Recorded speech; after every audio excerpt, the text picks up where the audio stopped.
Morning. The first reading today is from Isaiah chapter 60, verses 1 through 6. Arise, shine, for your light has come. The glory of God is rising upon you. Though darkness still covers the earth, and dense clouds enshroud the peoples, upon you, God, now dawns, and God's glory will be seen among you. The nations will come to your light, and the leaders to your bright dawn. Lift up your eyes and look around. They're all gathering and coming to you. Your daughters and your sons journey from afar, escorted in safety. You'll see them and beam with joy. Your heart will swell with pride. The riches of the sea will flow to you, and the wealth of the nations will come to you. Camel caravans will cover your roads. The dromedaries of Midian and Ephah, everywhere in Sheba, will come, bringing gold and incense and singing the praise of God.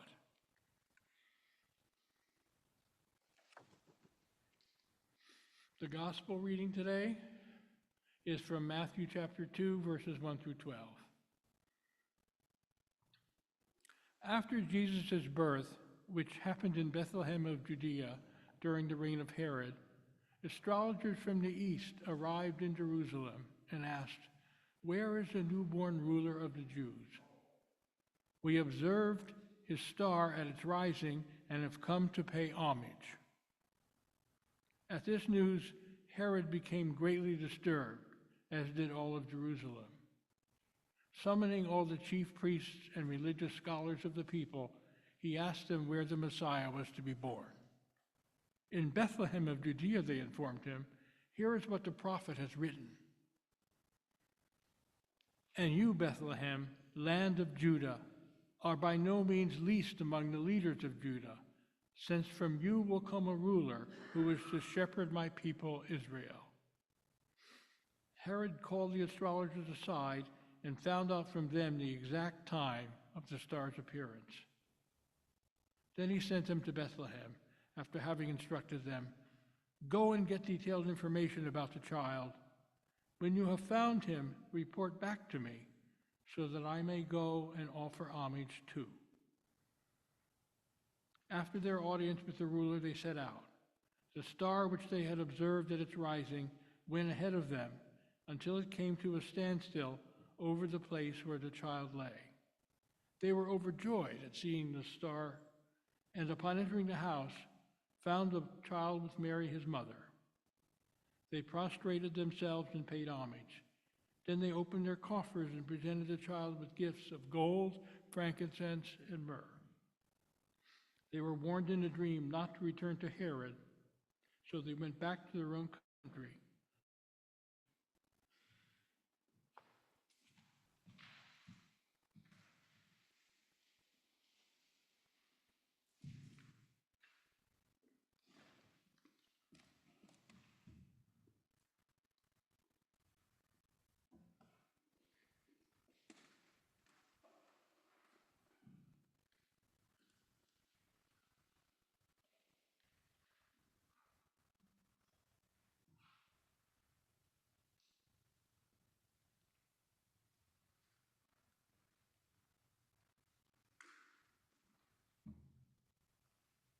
Thank you, Richard.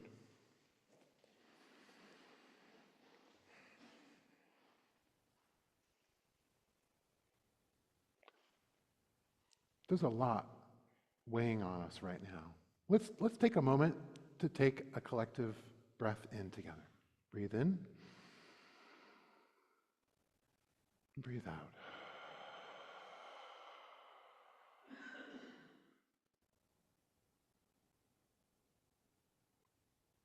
When we come into the new year, it's a time of celebration and joy and making resolutions, and of course then not following through with them, a month later, or especially going to the gym. And when I used to go to the gym on a regular basis, I would see that people at the beginning of the year going to the gym, and by February, where'd they go? I've been in that boat too. So I'm really pleased to see so many people here with us today, in person and also joining us in the bleachers, as Gail would put it. And yesterday we had our first offering of Divine Brews for the new year.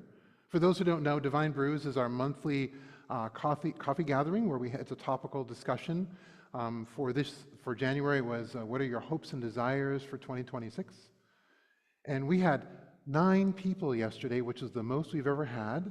Unfortunately, we didn't meet at our normal coffee place, which was Thoroughbred and Pastry, because the owners gave the staff off for a week after New Year's. So we went 2 doors down to Church Street Cafe, and thankfully we went there because there was plenty of seating inside that we wouldn't have had for the 9 people who showed up.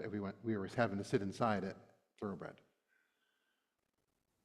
And there was some hopes and dreams that were shared about the current situation that's going on with the administration in Washington, and hopes for that quick dissolving of that. I guess that's a good way of putting good easy words to use of that going away quickly. But there was also a lot of hopes and desires for personal growth, as well as personal healing and communal growth and healing as well. So it was really nice to see a mixture of things. There was actually 2 new people who came who were former attendees of our church when we were on 150 Eureka Street, which is really nice, and they said they might start coming back. One said they'll come to Wednesday nights, which would be great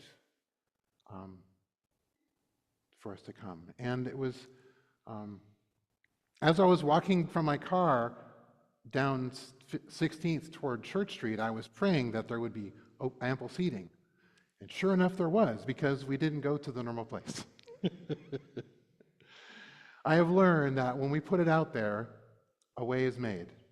Sometimes it doesn't happen in our timing, but it does happen.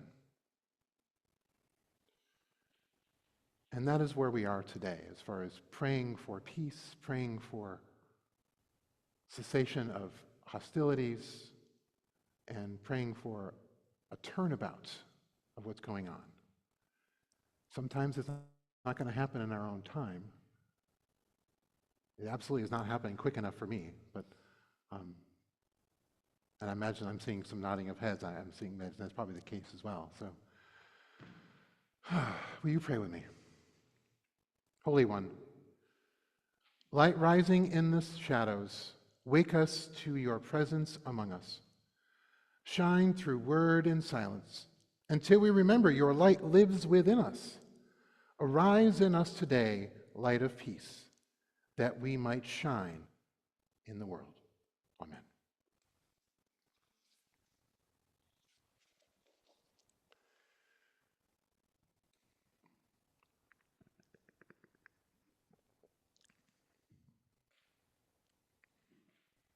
Isaiah is quite the prophet. I've mentioned this before in previous times when I've been before you. You know, he talks about arise and shine. Of course, there's that whole saying, arise and shine, get up in the morning. It's like, you know, I remember from the old movie from the 60s, The Great Race, with Jack Lemmon and Tony Curtis, and Jack Lemmon's henchman was saying, rise and shine, professor. And he's like, rise and shine, I'm not going to rise and shine. Of course, he was very dark, wearing black and everything else. But the Epiphany begins not in a place from darkness. Illumination within it. God's light shines among the people, even during dark times, whether it was back then, during the time of the census. I mean, Mary and Joseph had to travel unwillingly because of empire's decree that there will be a census. How many times have we seen where empire is decreeing that people have to go from here to there? We've been seeing this time and time again this last year, where people unwillingly and forcibly are being moved from one place to another, whether it's CCOT or it's a place that we don't know of.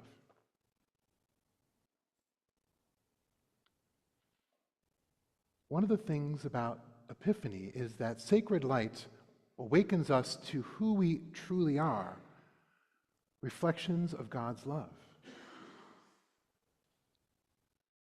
The world feels dim and full of chaos.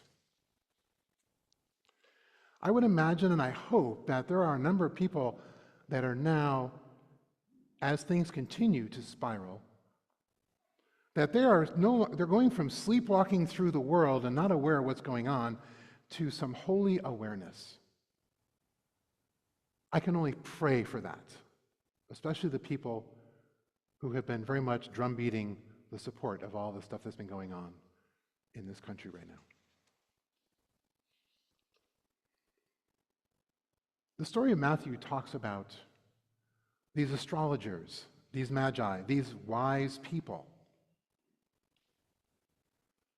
who trusted a light that they could not control, but they only followed it. And I know for me, that's one of the things that I've learned is that sometimes I have to recognize that I can't control what the universe is unfolding for me, but I have to I've learned to follow it, and which has led me to this place right here I am today, because I've shared this story with you, because I never wanted to be doing this kind of work. I was happy with working as a hospice chaplain. But I also learned that the universe has plans for us, not divine plans, but it has plans for us to move us through the world, to be of maximum service wherever it is we're called to.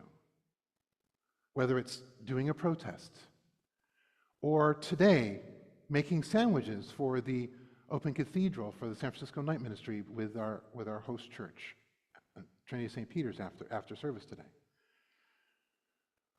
Or taking that friend to a doctor's appointment.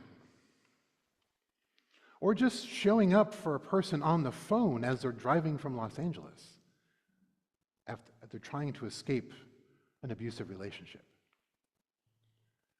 We are called to these places to shine our light. And that's what that light is about shining a place to follow towards something that's good and new and different. It leads us towards justice, compassion, and truth.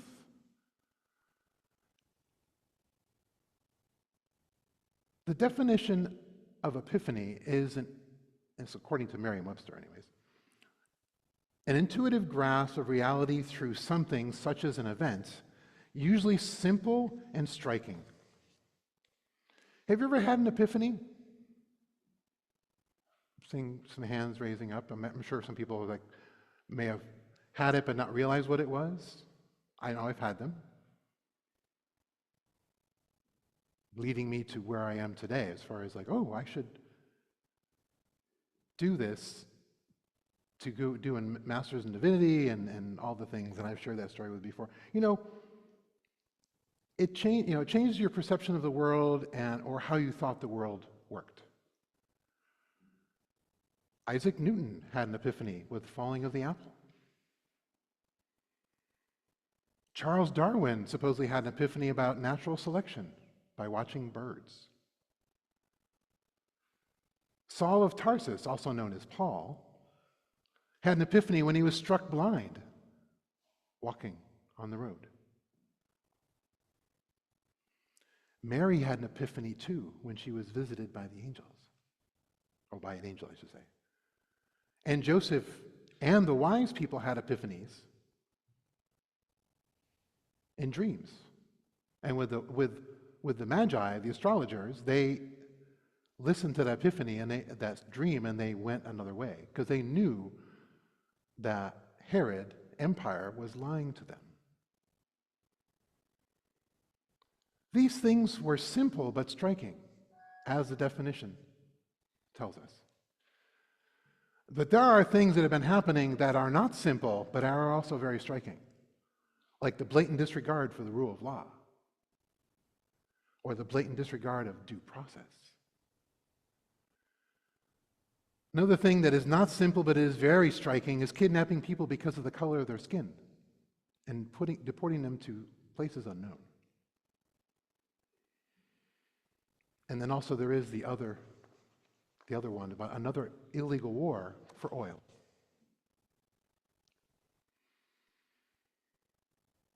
As we saw in our story, that Herod was lying to the Magi about what he wanted to do once he found out where Jesus was. We learn this because Herod ordered the killing of male children in Bethlehem 2 years and under, when the Magi never came back. That shows us what his true intentions were. At least it does to me. He was using lies and deceptions to maintain the illusion that he is in control and in charge, and he's also wanting things that are not really beneficial for the people, or for Jesus, or for the Magi, for that matter. Thankfully, they went the other way, because they may have been arrested and put in jail, or worse.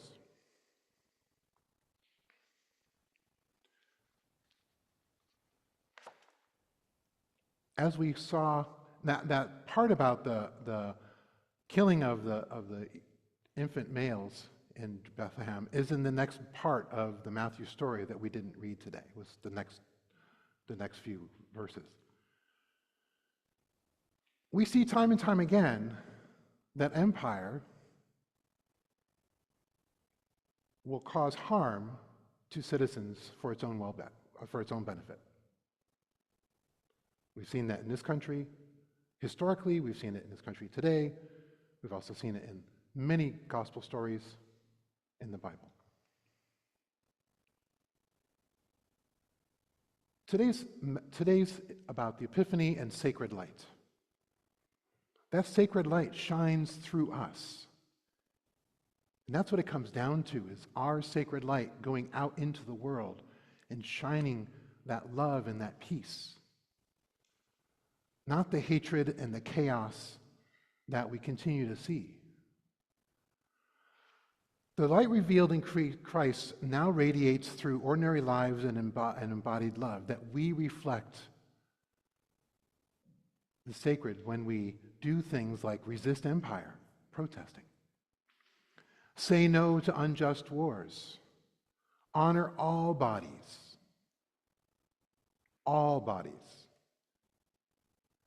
to welcome the outsider and the stranger into our homes, into our churches, into our places of worship, into our lives. And also the important thing about we reflect the sacred when we express joy. Queer joy is an act of resistance. Yes, that's right, Troy, it is. It is, absolutely is. And today is the last Sunday of our Reflecting the Sacred series, but it doesn't mean that we have to stop reflecting the sacred going forward. It's important for us to continue to do that, especially now, more so than ever. The Epiphany sends us outward not to hoard the light, but to become it. I'm going to close with this blessing for you. Today, when we finish, go now and leave this place later, not now. Bearing a light empire cannot silence. Stand firm against injustice, refuse the lies of fear and control, and shine with courage and love. Let your light heal the wounded and guide others toward freedom. For the sacred light has come, and it shines through you. Amen.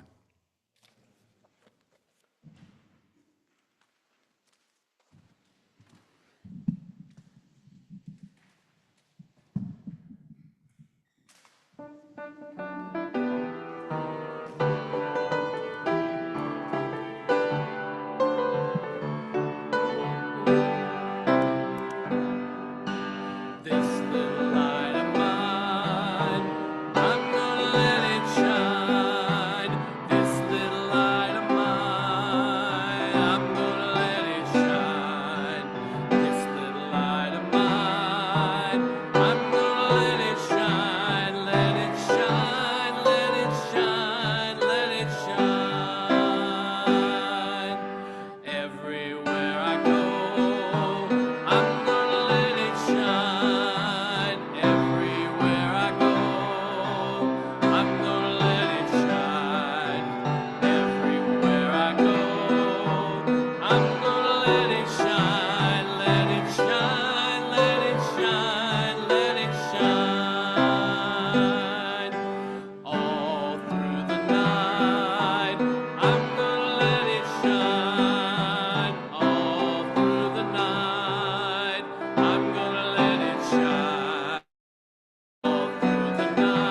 will take the cup of freedom and call on the name of God. I will take the cup of freedom and call on the name of God. This is the bread given of the earth, received of the fields, it will set you free. This bread of life I will take up, and I will call on the name of God. I will take the cup of freedom, call on the name of God. I will take the cup of freedom and call on the name of God.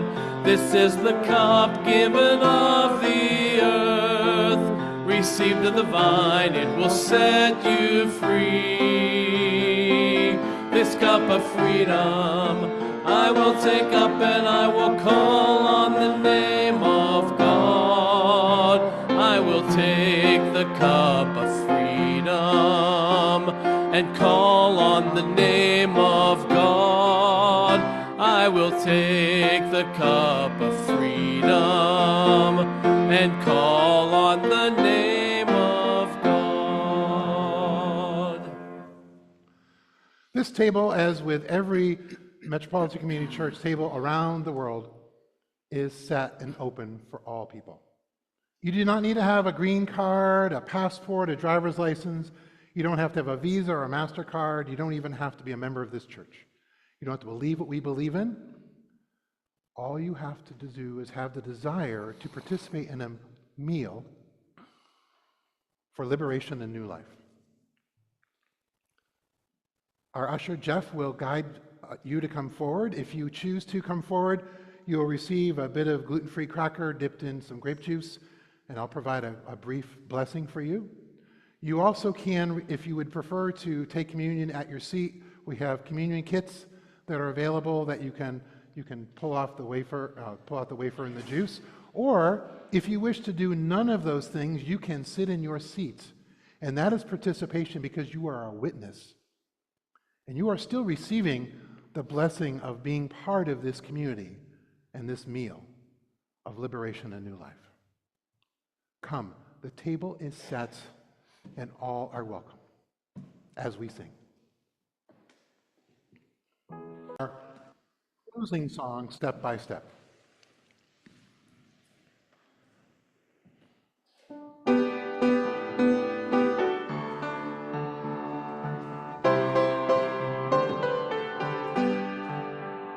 O God, you are my God, and I will ever praise you.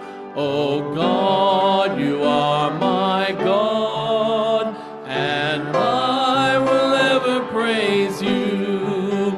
And I will seek you in the morning, and I will learn to walk in your ways, and step by step you lead me, and I will follow you all of my days, and I will follow you all of my days, and I will follow you all of my days, and step by step you'll lead me, and I will follow you all of my days.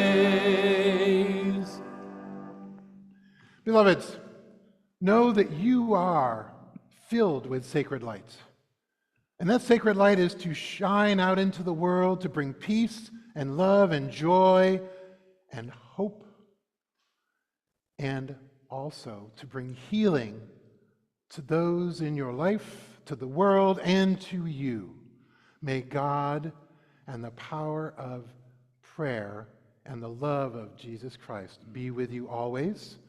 And may you find that peace as you shine that light out into the world. And before you leave this place, please share the sign of peace with each other. May God love you and bless you and keep you until next time. Amen.